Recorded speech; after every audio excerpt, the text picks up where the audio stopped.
Assalamualaikum, para fans Naruto dan Boruto. Welcome to my channel UA Anime.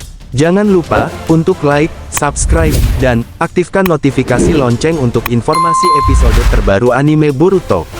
Kalau begitu, tanpa basa-basi kita langsung saja ke episode selanjutnya. Boruto dan Toneri tidak ada. Kashin Koji berkata, apa yang direncanakan oleh Otsutsuki Toneri? Sejak kapan dia mengambil Boruto? Kekuatan para Otsutsuki sungguh luar biasa. Aku akan melakukan sesuatu untuk menolong Boruto, ucap Kashin Koji. Cerita kita beralih, di mana Boruto dan Otsutsuki Toneri. Ternyata Boruto dibawa ke tempat sakral, milik Otsutsuki Hamura, adik dari Otsutsuki Hagoromo, atau petapa Rikudo. Boruto berkata, terima kasih sebelumnya Otsutsuki Toneri. Kau telah menyelamatkanku, tapi kenapa Anda membawaku ke sini? Ucap Boruto. Otsutsuki Toneri berkata, aku menyelamatkanmu karena kau memiliki mata yang memiliki potensi besar. Bahkan, bisa menjadi mata yang paling kuat. Serta, aku menekankan bahwa Jogan berbeda dengan mata lainnya. Dan, ia merupakan sesuatu yang belum pernah ada sebelumnya. Kau dan mata Joganmu sebagai sumber harapan. Khususnya, dalam menghadapi tantangan yang dihadapi olehmu. Boruto, aku mengakui bahwa kau Boruto memiliki potensi besar yang belum dimanfaatkan. Terutama, setelah Jogan aktif. Intinya, aku mengenal dan memahami kemampuan Jogan, serta melihat potensi besar di dalamnya. Dan juga, melihatmu Boruto sebagai sosok yang memiliki potensi dan bisa menjadi harapan. Ucap Toneri. Boruto berkata, ternyata, Anda sudah tahu tentang mata Jogan ini. Tapi, untuk sekarang aku tidak bisa menggunakannya. Aku tidak tahu kenapa ini bisa terjadi. Ucap Boruto. Otsutsuki Toneri pun menjawab kembali. Boruto, untuk itu aku datang ingin bertemu denganmu. Untuk mengembalikan kekuatan yang telah dititipkan olehnya kepadaku. Jadi, aku akan mengembalikan kepadamu. Ucap Toneri. Boruto berkata, maksudnya, aku belum mengerti Otsutsuki Toneri. Dan apakah Ishiki bisa mengakses portal dimensi lorong waktu ke sini? Ucap Boruto. Toneri berkata, jawaban pertanyaan pertamamu aku sudah tahu dan melihat. Dari Otsutsuki Dewa Jogan, langsung memberitahu kepadaku bahwa ini akan terjadi. Jawaban pertanyaanmu yang kedua, Otsutsuki Ishiki tidak akan bisa mengakses masuk ke sini. Siapapun itu, kecuali olehmu, karena tempat ini sakral. Tidak sembarangan orang bisa masuk ke tempat ini. Ucap Toneri. Boruto menjawabnya searaya berkata, jadi begitu rupanya Otsutsuki Toneri. Sepertinya, ini akan berat. Ucap Boruto. Cerita kita beralih. Yang mana di tempat Ishiki berada. Ishiki berkata, sial. Aku tidak bisa merasakan cakranya. Serta, tidak bisa mengakses dimensi lorong waktu. Untuk mengetahui di mana Boruto berada. Ucap Ishiki. Tiba-tiba saja, lorong waktu muncul di dekat Ishiki serta munculnya seseorang misterius yang dibaluti cakra hitam pekat. Orang misterius itu berkata, bagaimana Ishiki, apakah kau sudah menepati janjimu untuk menangkap Boruto? Ucap orang misterius tersebut. Ishiki berkata, ternyata, Anda yang datang jauh-jauh ke sini. Maafkan aku Tuan, Boruto lepas dikarenakan datangnya Otsutsuki pengkhianat yaitu Otsutsuki Toneri. Dia datang menyelamatkannya, tapi aku tidak melihat tanda-tanda kebangkitan mata Jogan itu Tuan. Ucap Ishiki. Orang misterius berkata, ternyata dia datang untuk mengganggu rencanaku. Kalau begitu, kau tahan dulu para biju itu karena kalau Boruto tidak bisa kita tangkap maka rencanaku tidak akan bisa terlaksana. Ucap orang misterius.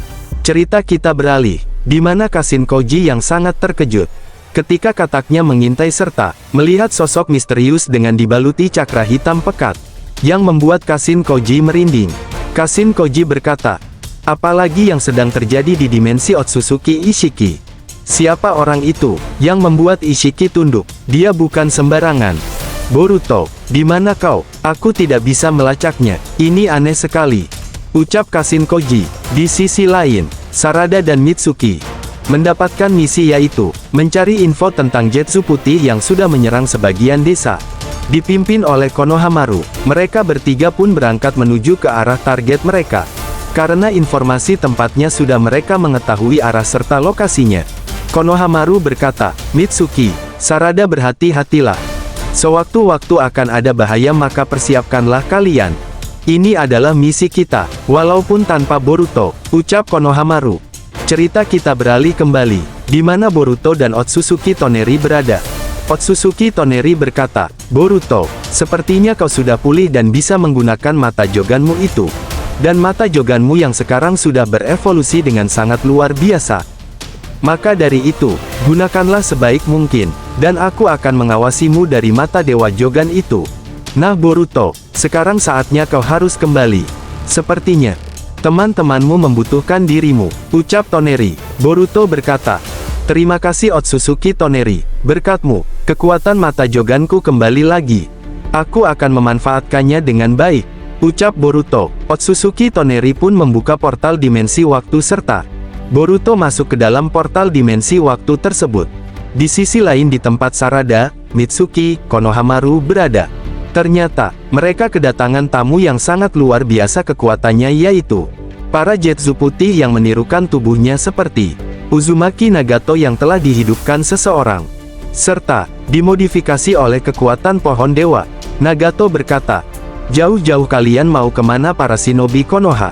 Cukup di sini saja langkah kalian, ucap Nagato. Sarada berkata, Sensei, apa kau kenal dia? Sepertinya aku baru melihat orang ini, dan terasa asing, ucap Sarada. Konohamaru pun berkata, sebentar, jangan-jangan dia adalah Uzumaki Nagato. Waktu aku masih kecil, dia juga pernah menghancurkan desa Konoha. Tapi untung saja, Hokage ketujuh yang telah menghentikannya serta menyelamatkan desa Konoha. Hati-hati, dia sangat kuat, dia bisa menghisap cakra dan tubuh kita sampai mati. Dia juga dijuluki kekuatan Sang Rikudo, ucap Konohamaru. Mitsuki berkata, baiklah, aku akan mempersiapkan sage mode ularku Sensei. Jaga-jaga, kalau dia menyerang kita, ucap Mitsuki.